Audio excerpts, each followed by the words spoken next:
Now let's talk about managing your anger. How do you manage anger? What do you do with it? There's two things. One, you need to talk about it. Now, when you talk about your anger, or you're getting someone to talk about their anger, what do you want them to talk about? I'm going to bang this drum all the way home here. Yes, their hurt, their frustrations, their fears. That's what you want them to talk about. Not what made you angry. Well, you say, hey, what are you hurting? What scares you? What did you expect in that situation? Tell me about that. Find out what's really going on. The other way is physically. Right? You ever see somebody get angry? Ever been angry yourself? Where you're literally shaking. You're so angry. Or you've seen somebody shake. Because they're just, full of anger. And that's energy, right? And so they're just pulsating with this energy. So you got to dissipate that energy. Now, we guys do a pretty good job of dissipating the physical energy. Women do a pretty good job verbalizing. But both need to happen. I had one gal I was working with this many years ago, and for her physically to have just to deal with the energy and the anger, the physical part, she loved breaking glass. It's like that just helped her, helped better. That was her physical thing. I said, okay, well, all right, well, let's figure out how to do that in a safe way. So I said, well, let's go to garage sale. Here's what I did. I said, go to the garage sale, buy a bunch of cheap glasses, vase, whatever you want. Then we're going to build something, have your husband help you. We're going to build something in the backyard where it's kind of netted and stuff, and then you can just stick your hand in it and just throw stuff. And it breaks, but it's, shatters, but it's protected by the net. So we went through this big, elaborate plan for her homework assignment to do. And so I just kind of embraced her way of doing it, but did it in a safe way. And she came back the following week, and I said, well, did you get it all done and set up? She goes, yeah. And she was pretty frustrated quite often. And I said, well, how did it go? Did you buy the glass? Yes. Did you spill the thing? Yes. How did it go? Did it work? Well, I don't know. I haven't used it. Oh, well, how come? Well, since you said it was okay to do, I didn't need to do it. I said, well, no, but it could still help you, so leave it there. And it just dissipated that piece of it. But, I had another guy who just wanted to pound things, so I had him buy, kind of a 6x6 big piece of lumber, put some nails in it, and then when he got angry, he'd go in the garage and just pound nails. Just to get the physical. All right, that's more complicated, but what do? We go to the gym, we go jogging, we go bike riding. I mean, there's all kinds of physical things you can do to help dissipate the anger. And sometimes you need to do that first before you can talk. Because you're just, I can't talk. All right. And you see, when there isn't a planned execution of dissipating the energy, then we make holes in walls, slam doors, kick doors, throw things. I mean, if you don't understand that that's necessary sometimes, then you don't plan for it, and it just comes out in craziness, and things go bad. So if there is a physical piece, you need to strategize what works for you. Yes?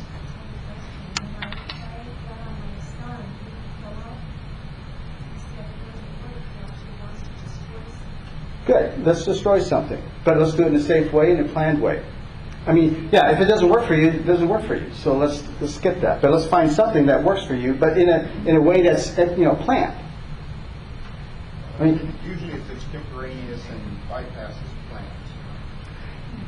Especially if you haven't thought about it. But if you know that's an issue and you plan for it, then you have a better chance of moving in that situation. The guy would he would remember to go into the garage when he got angry and pound the nails. The lady would go into the backyard, or somebody would go to the gym or whatever. Oh, I'm telling you, that's the way it is. I know. So what are you afraid of? What are you hurting about? What expectations are you having? All right, so both need to be addressed. The verbal, tell me about it, but also the physical. Because you can get pretty hot, and that's why people need to take a walk. I need to step out right now, because they're going to go pace. I mean, they're going to do something physical to cool down. And that's appropriate, and you want to do it in a healthy way, safe way. All right, let's get back to our outline here. We talked about the physiological, what's learned, the three things that are triggers for anger. Now let's look at the expressions of anger. We have active. We have passive, right? And we've talked about that. It's pretty clear. The exploder is the active type. The passive is the self-blamer who just blames himself. They don't want to blame anybody else. That could create conflict, so I'll just own it. I'll just take it all on you. It was probably my fault. I'm so sorry. I didn't mean to do that. I'm sorry I made you upset. And just please don't be mad. Please don't be mad at me. I'll blame myself. Then you have the other person who's the denier. What? I'm angry? I'm not angry. I'm fine. I'm fine. Just got these headaches, but other than that, I'm real good. All right. And then you have also the underhander. Now let me ask you. If you're not happy with your waitress, are you going to be mad at her? Don't leave a tip. Why aren't you going to be mad at her? What's she going to do in the back of your soup? Right? Underhander. So that's another way of expressing your anger. Then there's the final one, which is the peacemaker. And we'll talk about that in just a moment. But there's ways to deal with anger, and these are all ways that people choose. But the peacemaker route is the most healthiest, the most preferred. Now we talk about is anger a sin, and we kind of know that, and or can be, and especially with the exploder, there's vengeance and verbal abuse and physical abuse and destruction of property and murder. We get that. But do we also understand that anger can also be sinful in terms of denying it? That's just as sinful, or missing the mark. We often gloss over that or don't even pay attention to that, but that's just as bad. Where we're dishonest sharing, other known as gossip, refusal to share, deception, or bitterness. I mean, that's not good either. And it often gets overlooked because of the exploder. That's the obvious way. But both can be missing the mark. Be angry, but sin not. The Bible says, be angry. It's okay. Nothing wrong with being angry. Just don't sin. So let's talk about that. Where's that line that we cross? You see the line up there. Above the line it says you're bugged, you're bothered, you're miffed, you're annoyed, you're tense, you're upset, you're angry. And it just kind of builds. But when you cross the line, then you start to explode. You have temper tantrums, you have rage, you become a rageaholic. You start calling names, labeling people. I mean, you're crossing the line now. That's not okay. And you ever hear about people, surfers, being on their surfboard and they're attacked by a shark? We hear about that, right? And I often thought, well, wait a minute. Really attacked by a shark is like you're out on the ocean, you're sitting on your surfboard, and a shark just beams up next to you and bites your leg? That's not what happens. The shark is way, way far away, and it comes closer and closer and closer. Okay? And then eventually it does bite your leg. The reason it is an attack because you weren't aware that it was coming. And by the time you were aware that it was coming, it's too late. You're done. You're lunch. Okay? And so there's this line, as you can see from the bottom, from bugged all the way up to the surface. And at the surface is where we tend to become aware of our anger and where we explode. But people who are very angry or rageaholics are unaware of this process of being bugged and bothered and miffed. They are not even aware of that. And sometimes when they explode, they're surprising themselves as much as they're surprising you. Because they're not in touch. I had a gal that came in, and she thought this bone right across the shoulder here, I mean this muscle, was a bone. It was that tight. She was that just on edge. It was amazing. And she was just not aware. She wasn't even aware how to relax. I had to teach her how to, okay, let's really make it tight, and I'll relax to see the difference. And so the goal here is to, if you're a surfer, let's say you said, you know what, there may be some sharks out there, but probably not, but just want to give you a little heads up. Okay, cool, I'm going to go surfing. But every now and then I'm going to stick my head below the surface and take a look to see what we got. And so I do one time. I go way out there, see something. Could be a whale, could be I don't know what. But I'm going to notice that, and I'm going to keep enjoying myself surfing. Look again, I see that. I go, oh, okay, it's getting a little closer. It looks like a dolphin, could be a shark. I think I'll move in a little bit. I'm not going to stop surfing. I'm going to move in a little bit close to shore, still enjoy myself, do some more surfing. Take another look. Well, no, it looks like a shark to me. I think call it a day. Swim in, take the board in, all good. No panic, no freaking out, no attack. Only because I was aware that it was coming. And so for helping people manage their anger, you helping yourself with anger, is you need to be aware of it coming and talk about it. It's a lot easier to deal with your anger at the very beginning than when it blows up. It's too late. It's like trying to stop a train when it's going 100 miles an hour. Forget it. You're just going to get flattened. But if you jump into the into the engine and attack the engineer when it's still in the station, that's easy. It hasn't left. It's easy to deal with it then. So you want to be aware, but that's the problem. People aren't aware. They're not aware that they're starting to get afraid. They're not aware that they're hurting about something. And then it just builds and builds, and then boom, everybody's aware, including them, and sometimes they surprise themselves as well. And sometimes they have a heart attack.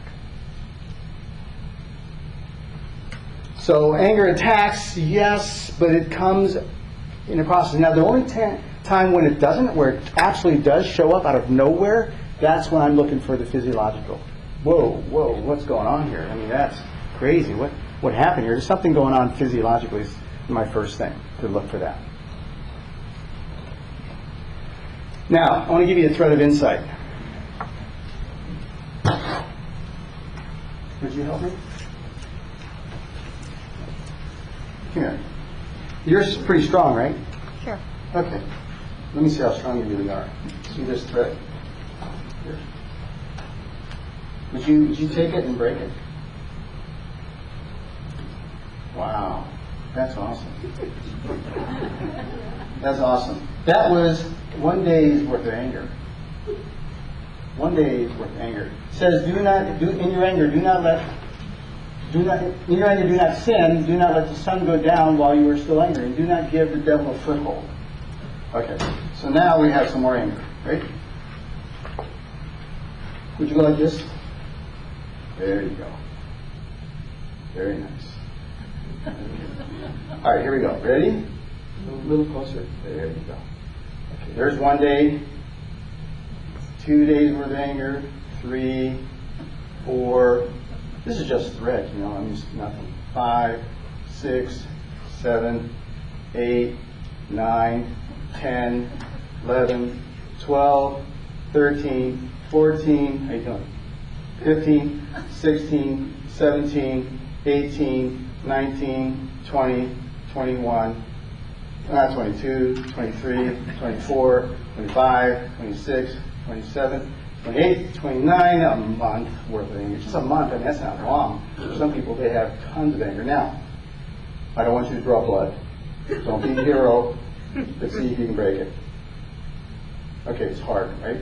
Okay, now, let me have you walk this way. This way. Watch yourself.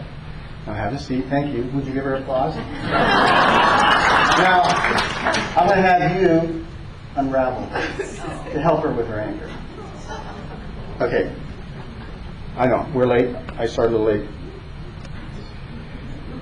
Psalm 11 says, God is a righteous judge, a God who expresses his wrath. How often does God express his wrath? How often? A couple times a year? Monthly? Weekly? But every day.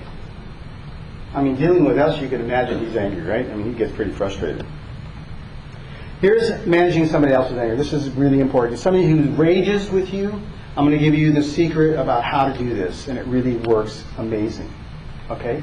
And it says, so somebody's just absolutely going off, and no matter what you do, they're just on a roll. So here's what you do. The first thing you do is this, and this is where you learn how to do a gentle answer that turns away wrath. A gentle answer turns away wrath, but a harsh word stirs up anger. The tongue of the wise commends knowledge, but the mouth of the fool gushes folly. Proverbs 15:1. So, when somebody goes off, they get pretty wound up. Okay, right? They get pretty wound up with life. And then they go off. There they go. Now, they're going to go off, and they're just going to be freaking out and just blowing off. Now, if I just stay quiet, a soft answer, what's going to happen to this clock? All by itself. Haha. It's just, what did I do to make that stop? Did I do anything? I just let it go. I didn't touch it. Now, what if I'm here and every time it does something, I go, well, yeah, but what about that? You shouldn't be angry. And I never said that. Well, she did that. I never did that. I mean, how long is this going to go on?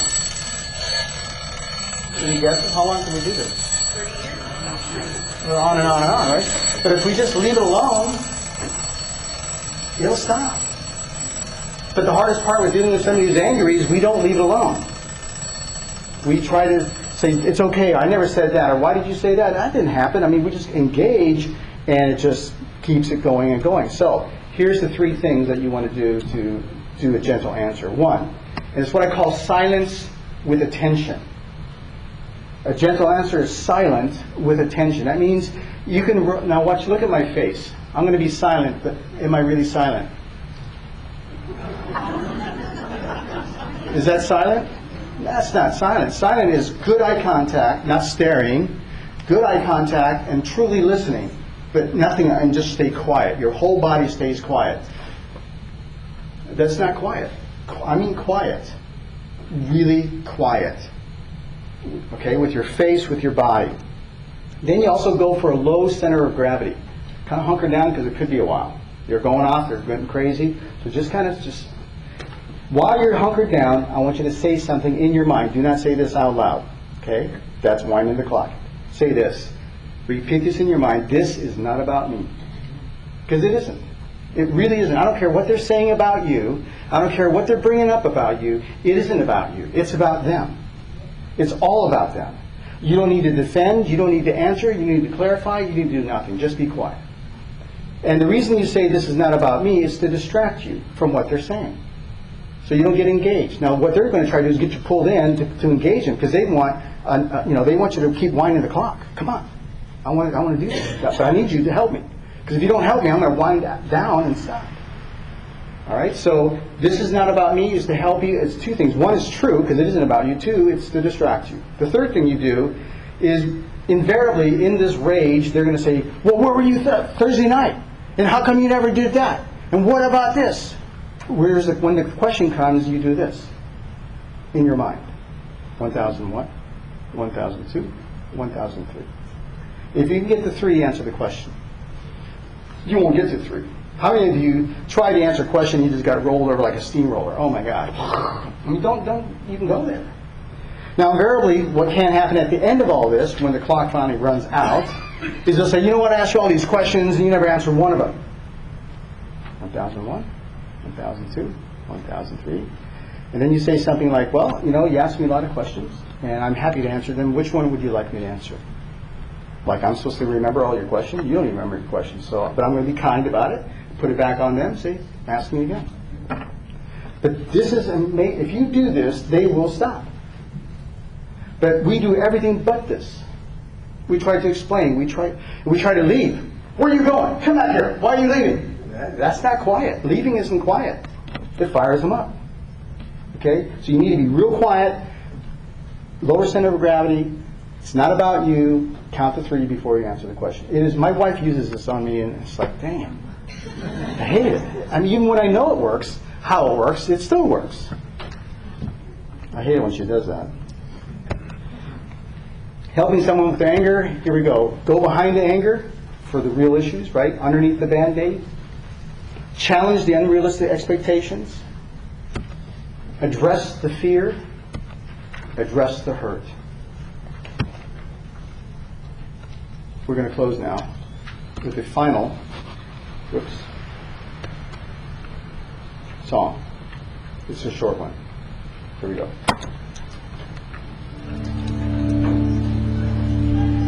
I don't know how long it had been since these neighbors had even talked to each other.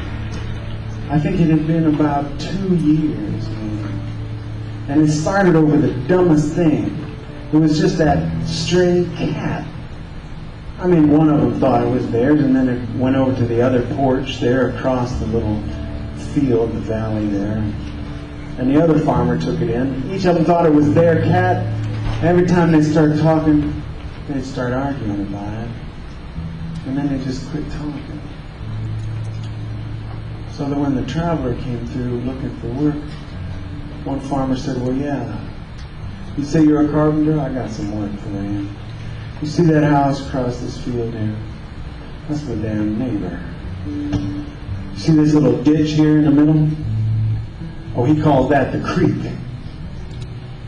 He dug that with his plow. He went up on the hill and changed the way the spring comes down. The creek. It's got a little trickle running through there. Well, if he's going to try to divide us up with that thing, I'd just as soon finish the job. I want a fence all the way across. I didn't want to have to look at him. Can you do that? And this carpenter said, well, yeah, I could do that. I would need a whole lot more wood, but I could get started with what you got in the shed there. You'd have to go into town. And by the time this farmer comes back, driving up that rutted road in his old truck full of that lumber, he looks out into that field where his new fence ought to be. And that carpenter has built a bridge out of his wood onto his land. And here comes his neighbor walking across his bridge onto his land, hand outstretched, big old stupid smile on his face, coming right up to his truck. And his neighbor says, you're a brave man. I didn't think you'd want to hear the sound of my voice again.